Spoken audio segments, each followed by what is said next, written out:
UGC bill लागू करें।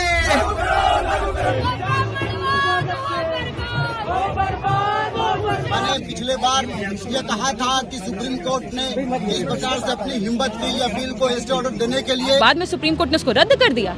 तो इसी कारण संसद में अमेंडमेंट ला करके संविधान में आर्टिकल 15(4) ये जोड़ा। दोस्तों बहुत बहुत स्वागत करता हूं आप सभी का। यूजीसी के मुद्दे पर सरकार बुरी तरीके से घिर चुकी है, बुरी तरीके से फंस चुकी है।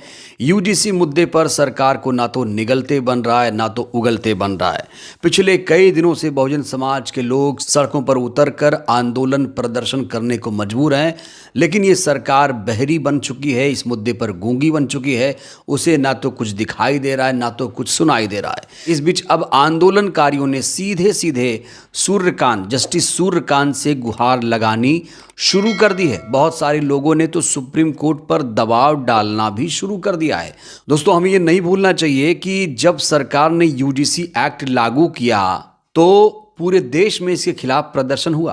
प्रधानमंत्री नरेंद्र मोदी को भी जाति सूचक गालियां दी गई, उनके खिलाफ आपत्तिजनक नारेबाजी की गई। मामला सुप्रीम कोर्ट में गया। उसके बाद सीजेआई सूर्यकांत ने इस पूरे मामले पर स्टे लगा दिया और इसीलिए बहुजन समाज के लोगों के लिए अब आखिरी उम्मीद की किरण बन चुके हैं सीजेआई सूर्यकांत साहब। हालांकि बहुत सारे लोग सुप्रीम कोर्ट के फैसले पर सवाल भी खड़े कर रहे हैं। वहीं देश के कई प्रोफेसर भी सुप्रीम कोर्ट के फैसले पर सवाल खड़े कर रहे हैं। खासतौर से सीजेआई सूर्यकांत के फैसले पर भी सवाल उठा रहे हैं। किस तरीके से सुप्रीम कोर्ट पर सीजेआई पर इस समय दबाव बनाने की कोशिश की जा रही है, दोस्तों सारी तस्वीरें सारी वीडियोस मैं आपको दिखाऊंगा। लेकिन सबसे पहले आपको मैं प्रदर्शन की ये तस्वीर दिखाना चाहता हूँ।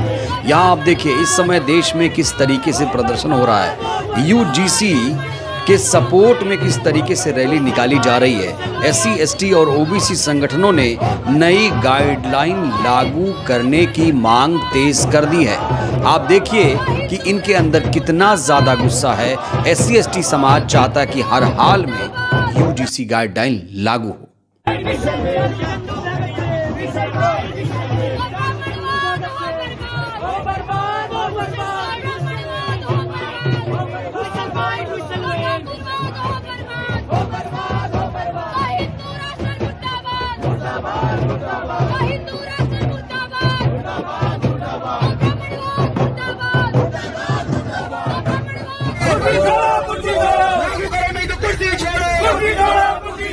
यूजीसी बिल लागू करें।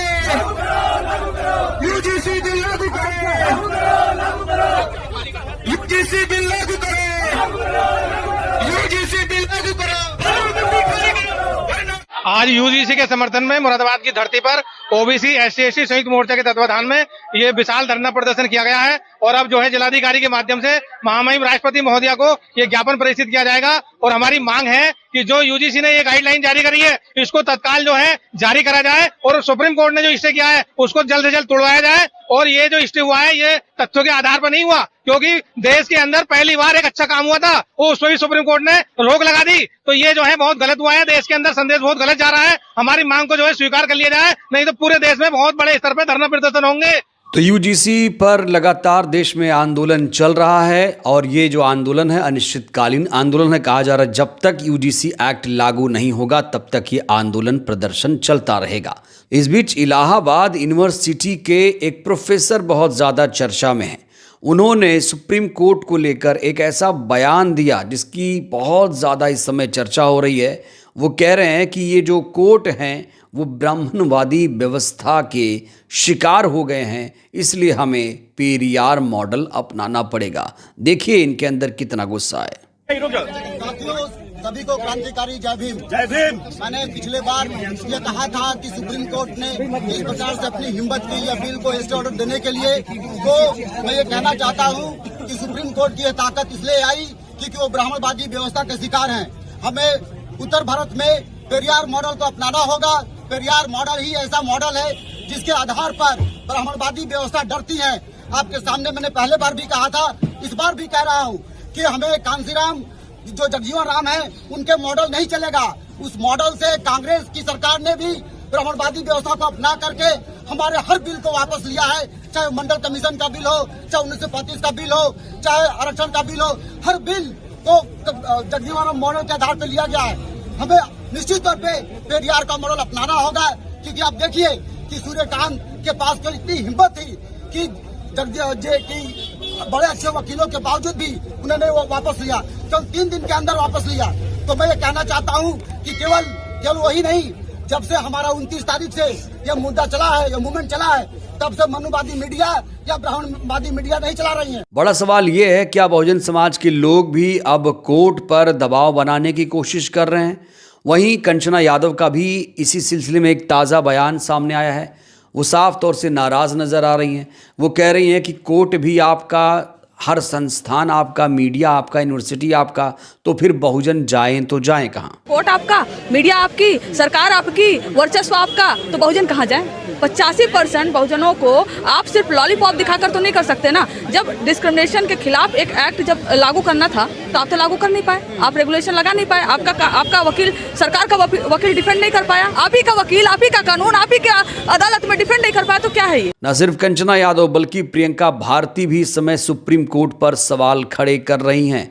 सुप्रीम कोर्ट के फैसले पर सवाल खड़े करते हुए उन्होंने यूजीसी का पुरजोर तरीके से समर्थन किया और जो जातिवादी लोग यूजीसी का विरोध कर रहे हैं उन्हें भी प्रियंका भारती ने मुंहतोड़ जवाब दिया है। समाज को तोड़ने वाले जो लोग थे, जो खराब नारे जाति सूचक टिप्पणियां कर रहे थे, उन पे तो कोई एफआईआर नहीं हुआ। प्रधानमंत्री तक की कब्र खोदने की जो बात कर रहे थे, उन पे कोई एफआईआर नहीं हुआ। और यहाँ पर जो छात्र, दलित, पिछड़े, आदिवासी तबके के जो प्रगतिशील छात्र भी है, उनके ऊपर एफआईआर हो रही है।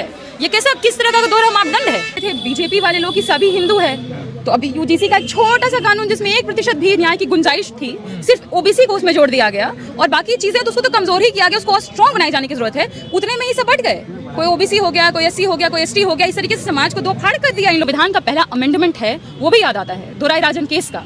क्यों अमेंडमेंट लाया गया था वो? क्योंकि जो मद्रास प्रेसिडेंसी है वो कानून लेकर के आई थी कि जो एससी एसटी समुदाय है, वीकर सेक्शन से, उनको यूनिवर्सिटी स्पेसेस में कुछ सीटें रिजर्व की गई थी, जो बाद में सुप्रीम कोर्ट ने उसको रद्द कर दिया।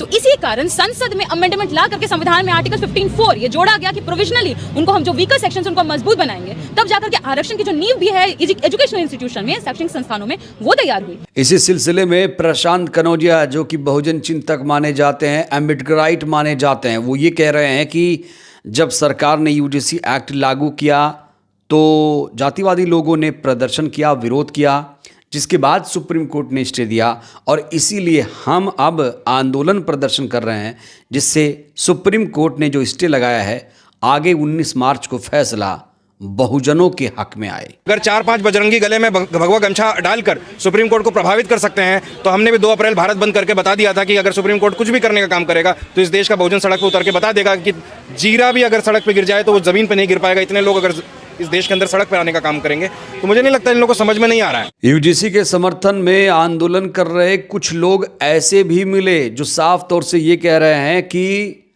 अब हमारे देश में बहुजन कोर्ट बनना चाहिए। सुप्रीम कोर्ट तो बन गया, अब एक बहुजन कोर्ट बनना चाहिए जिसमें ज्यादातर बहुजनों का ही प्रतिनिधित्व हो। इस देश में एक और बहुजन कोर्ट बनाया जाए, बहुजन सुप्रीम कोर्ट, और उसमें सिर्फ बहुजन समाज के। आपको सुप्रीम कोर्ट में विश्वास नहीं है? क्यों नहीं है? इसलिए नहीं है कि किसान काला कानून लाया गया, उसमें सुप्रीम कोर्ट कहाँ था? तो आप वक्फ बिल वहाँ का मामला गया, उसमें सुप्रीम कोर्ट कहाँ था?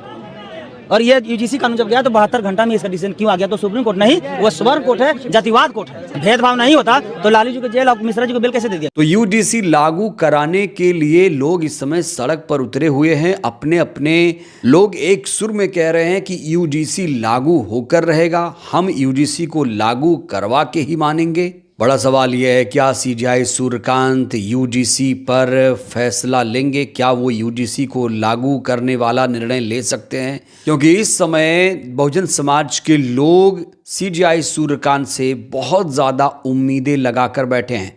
एक तरफ आंदोलन प्रदर्शन, एक तरफ उम्मीद और गुस्सा भी साफ तौर से उनके चेहरे पर नज़र आ रहा है। लोग बहुत ज़्यादा नाराज़ हैं। वहीं सुप्रीम कोर्ट में आज एक अद्भुत केस की सुनवाई हुई और इस पूरे केस में सीजेआई सूर्यकांत ने पूरे देश को हैरान कर दिया। दोस्तों, ये तो आप सभी को याद ही होगा कि असम के मुख्यमंत्री हेमंत बिस्वा शर्मा ने एक विवादास्पद वीडियो अपलोड किया था पिछले दिनों, जिसमें वो मुसलमानों पर निशाना साधते हुए नज़र आ रहे थे, गोली मारते हुए वो नज़र आए थे। अब इस पूरे मामले में जब सुप्रीम कोर्ट में सुनवाई हुई तो सीजेआई ने जो कुछ कहा उससे पूरा देश हैरान रह गया। असम के सीएम हेमंत बिस्वा शर्मा के खिलाफ कार्रवाई की मांग को लेकर एक याचिका लगाई गई। वकील अभिषेक मनु सिंघवी ने दलील दी कि एक मुख्यमंत्री जिसने संविधान की शपथ ली है, शपथ का उल्लंघन किया है। तो इस पर सीजेआई ने क्या कहा जानते हैं? सीजेआई ने कहा कि आप यही बात हाई कोर्ट में कह सकते हैं, आप हाई कोर्ट जा सकते हैं, हमारे पास पहले से ही लंबित मामले हैं जिन्हें निपटाना है। पूरा प्रयास हाई कोर्ट का मनोबल गिराने का है, हाई कोर्ट को कमज़ोर करने की एक सुनियोजित कोशिश की जा रही है।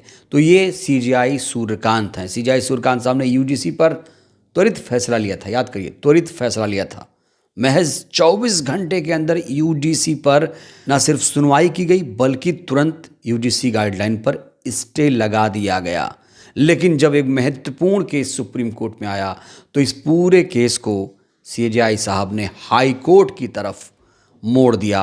कहा कि इस मामले में अभी हम सुनवाई नहीं कर सकते, अभी हमारे पास बहुत सारे केसेस पेंडिंग पड़े हुए हैं। तो जो लोग यूजीसी को लागू कराने के लिए सुप्रीम कोर्ट की तरफ देख रहे हैं, बड़ी उम्मीदों से देख रहे हैं, क्या उनकी उम्मीदें सीजेआई सूर्यकांत पूरी कर पाएंगे?